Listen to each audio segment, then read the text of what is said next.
خا کے اوپر نقطہ جیم کے اندر، جو اوپر ہے وہی اندر ہے، خدا کو جدا نہ سمجھنا، یہ نقطے کی بات ہے۔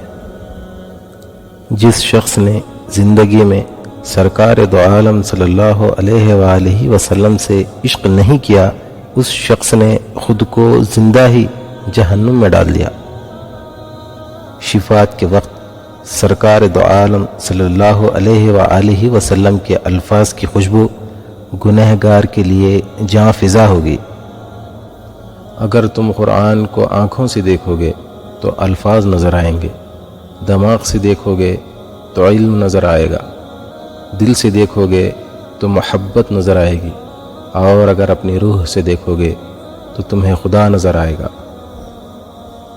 اپنے اندر تبدیلی کی کوشش کرنی چاہیے۔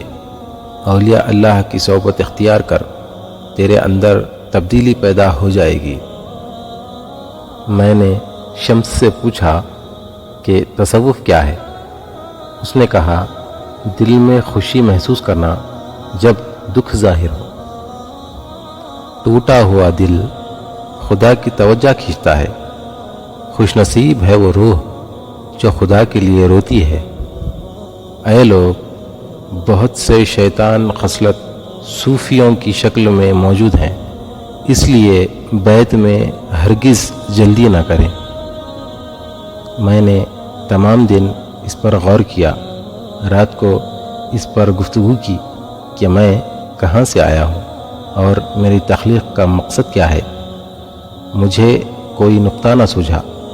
میری روح کسی نامعلوم مقام سے آئی ہے، اور مجھے یقین ہے کہ انجام کار یہ پھر وہیں لوٹ جائے گی۔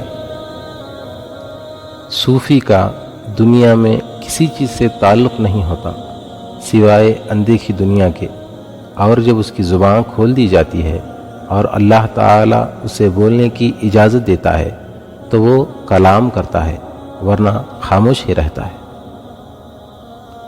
اگر تو مرشد اور خدا کو جدا سمجھے گا تو سمجھ لے تیری کتاب بھی گئی اور اس کا دیباچہ بھی گیا۔ جو خوبصورتی تم مجھ میں دیکھتے ہو وہ دراصل تمہارا ہی عکس ہے۔